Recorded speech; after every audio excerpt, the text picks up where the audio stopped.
Hey there, Lindsay Sparks here. This is How to Tame Your Dragon on the Personal Family Budget. Now, this is my very favorite form. We're going to talk about how much money you brought in a month, how much you paid all your bills, and the best part is then what do you do with that leftover money? So this is how you save money, accumulate wealth, pay off debt. This is fun stuff. Here's how you do it. So you're going to fill out the Personal Family Budget on the first of the month. It's going to consist of checks you received the month before and bills that you received the month before. Now, some of those bills, let's say you're doing your September budget, so some of those bills that come in August, they're for usage in August. Some of them are for September. Like I get my mortgage bill in August and it's for my September mortgage payment. So it doesn't matter if the bills are for cable usage in August or cable usage in September. If you received it in August, you're going to keep it and pay it on September 1st, and that's what goes on this September budget, okay? So the first thing in doing your family budget is, like I said, you've got to collect those bills. So as your bills come in during the month, collect them. Don't pay your bills all whenever they come in and you're paying it all different times of the month. Same thing with your checks. You want to keep your checks and deposit them on the first of the month. Now, don't turn the video off. I get it. There's things called direct deposit and auto pay and all of that stuff. I totally get it. So if you are someone who likes to be a little more techie, use those types of tools, that's fine. The most important thing is that you're dealing with your money only one time a month though. So the key there is that you're using your checking account as like an accounts payable and accounts receivable instead of using it just to live out of all throughout the month. So as long as you're not touching your checking account, it's no problem to have your bills direct deposited into that account. Just don't touch them. Don't touch that account until the first of the month. So when you sit down on September 1st to do this budget, you're going to start with column 5. Column 5 is going to be the checks you received during August. You might be depositing them on September 1st, or it might just be the first time you're looking at them on September 1st if they were auto-deposited. So column 5 is where you write down the checks received in August. So you're writing the net check, the actual amount that's in your checking account that you deposited. So you would put your name and the amount of your check. You would put your spouse's name and the amount of their check. If you got any extra money during August, like let's say you have a side job and you like to build things and you got paid for that, you would put building project and the amount that you made. So column 5 is where you put all checks received during August and you total that up. The next thing you fill out on this budget is column 1. Column 1 is the name of all of your bills. So you have your house payment, you have your auto, your loans, your credit cards, electric, gas, cable, all of those bills. You're going to list them out in column 1.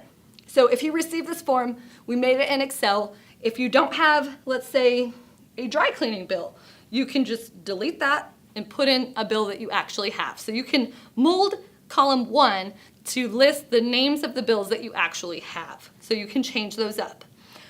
One key in column 1 that a lot of people miss is you also want to put the balance. If you carry a balance on any of these bills, you want to put that right next to the name of the bill in column 1. So for example, next to house, you would put the total amount that you owe on your mortgage. Next to auto, if you have a loan, you would put the total amount that you owe on that car loan. For your credit cards, you notice it says blank, then there's a B, and then a $ sign and a blank. So the first blank is for the name of the card. So maybe it's your Visa card. Maybe, whatever the name of the card is, it's your American Express. You put that. B is for balance. What's the balance of that card? You put that in the blank. Now, a lot of things like your electric, your gas, your phone bill, those are not going to have balances. That's fine, just list the name of the bill. All right, column 2, it says monthly owed minimum. That's the minimum you owe for each of these bills. The only bills that you put in column 2 are bills that you have every single month. So recurring bills that you have every month go in column 2. Now, this is going to make up your survival number. A lot of people get really tripped up by that name survival number and they start to think, do I really need this bill to survive? So don't think of it like that. If it's a bill that you have to pay every month in order to keep your current lifestyle, then it goes in column 2 to make up your survival number. Think of it like this. Maybe you don't need to go to the gym every month to survive, but it's part of your lifestyle. It's something that you like to do. then yeah, you would consider that as one of your recurring monthly bills, and you would show the amount that you have to pay to your gym in column 2. Now, column 3 is the actual amount paid for each of these bills. So column 2 is your monthly owed minimum. So like, for example, on your credit card, what's your monthly minimum payment? And column 3 is how much you actually paid. Let's say you have your mortgage payment. You show that in column 2. Let's say you like to pay extra on your mortgage. So let's say your mortgage payment is $1,000. You put that in column 2. That's the minimum you have to pay on your mortgage. Column 3, let's say you like to pay $1,500 every month because you're trying to pay it off. So you put $1,500 in column 3 because that's the actual amount of the check that you wrote to pay your mortgage. That's the actual amount paid. So you see the difference there. You have your credit card minimum, which maybe it's $50 a month. But let's say you racked up $1,000 on your credit card this month. So on the balance in column 1, it shows $1,000. In column 2, it shows $50 for the minimum payment. And in column 3, it shows $1,000 because you want to pay that credit card off every month. So that's the difference between column 2 and 3. You also might have things in column 3 that are not recurring monthly bills. So for example, I booked a flight to go see my sister this month. So in column 1, I wrote flight to Florida. In column 3, I wrote the amount I paid for that flight.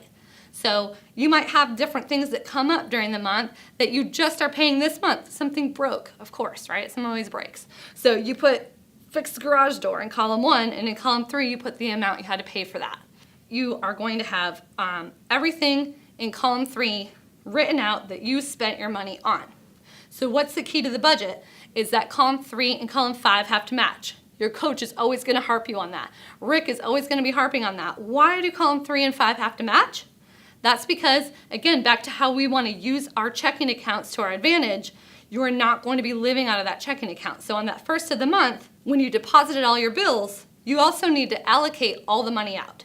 So after you pay all of your bills, if you are so lucky to have money left over, then you're going to decide with your spouse, or if it's just you, then you just get to be the decision maker of that. How do you want to use that extra money? So some people, you might tithe, you might have different charities you give to. So you're going to show that. You're going to say, here's how much I gave away to wherever you give it to, and the amount in column 3. That just goes in column 3. You might want to say then, okay, like I said, okay, well, it's a good time for me to book this flight because I have extra money this month. So I'm going to go ahead and book my flight. I'm going to show that in column 3, the amount of the flight. And then you want to obviously save. So maybe you don't have anything else you need to buy this month, and you're going to save the rest of the money. So in column 3, right where it says money market, now money market is the same thing as your savings account. Those two terms are interchangeable. So savings account, money market, whatever you want to call it, you show the amount that you transferred or put into your savings account in column 3, and then you also show it in column 4 because that's your money saved. So you show it in 3 and 4. Now, so in column 5, if you think of column 5 like actual cash, like you've got stacks of cash, you just cashed all your checks and you're holding the cash here. That's column 5 is the pile of cash. Column 3 is your bills. So you're taking cash and you're paying those bills. You're paying those bills and you're paying those bills. And if column 3 and 5 don't match, then that means you've got money left over in column 5 and you need to decide how you're going to allocate that. So you, like I said, give some away to charity, you buy something, you put it in your savings account, and then until there's no more money left over in column 5. You've allocated it all and showed us where in column 3. That's how those two columns are going to match. When you do your money once a month like this, you obviously have optimal savings, right? Because instead of just spending your money all month and then hoping that there's some at the end of the month to save, you're being on purpose about it. You're on the first of the month sitting down, paying your bills, and then saying, all right, I have this much left over. I'm going to put it in my savings account. That way there's nothing left in your checking account and you can't mess this up. So then you say, how do I buy anything for the rest of September if on September 1st I allocated all the money out of my checking account?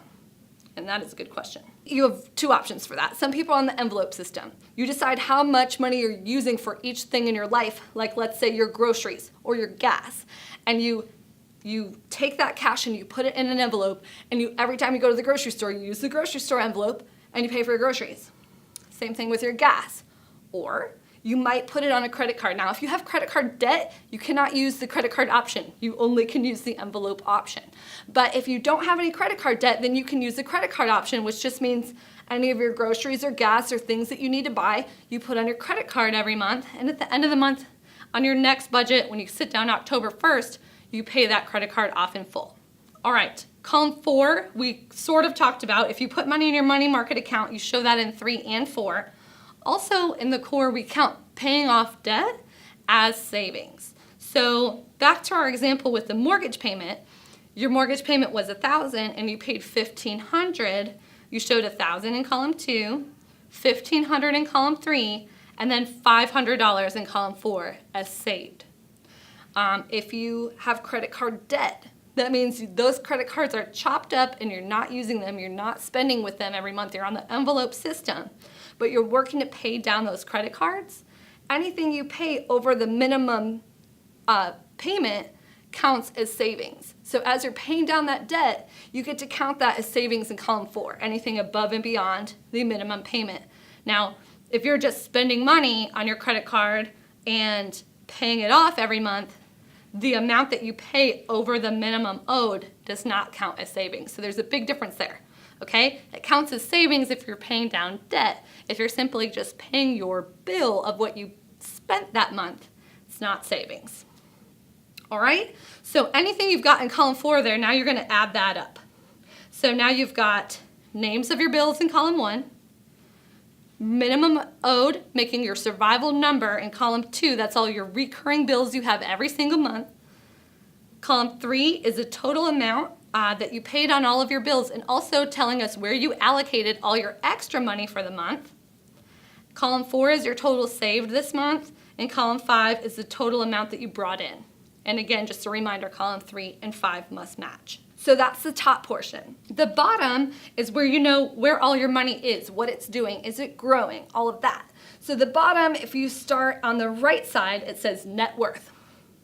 It says 401k balance. That's where you're gonna put how much money is in that 401k account.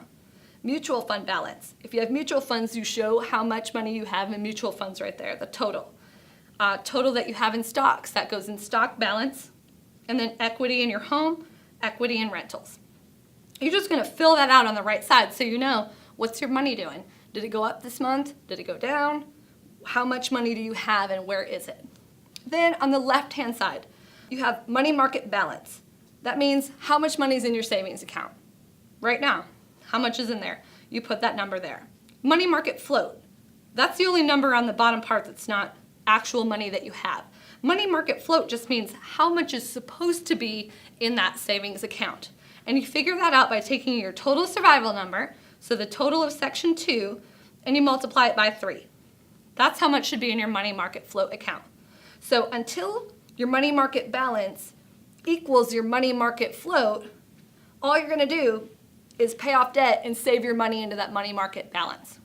Now, once you have as much money as you need, your money market float, your 3 times your survival number in your savings account, in your money market account, once you have that, then you're going to look at investing your savings above and beyond what's in there. But you want to have a float account so that if something happens, if something breaks, you have that money that you can easily get to and fix those things.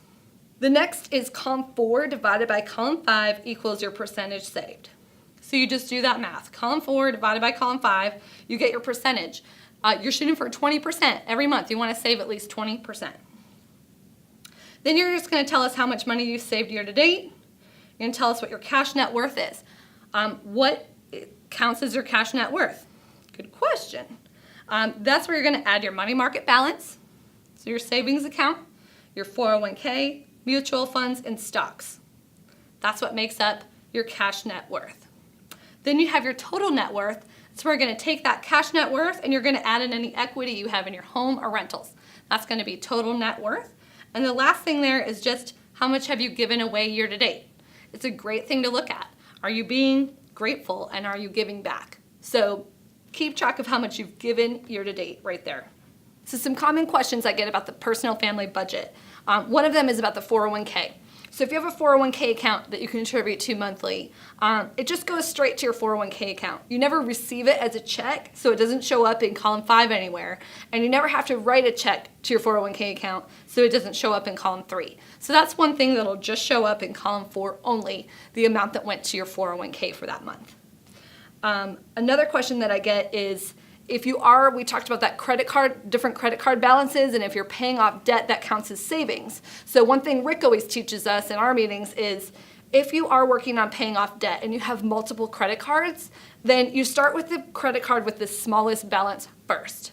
So it doesn't matter which one has a higher interest rate or anything like that. You want to start with a credit card with the smallest balance and work on paying that off first. And then the next one, next smallest, till you have your biggest balance left. And then you're working on paying that off.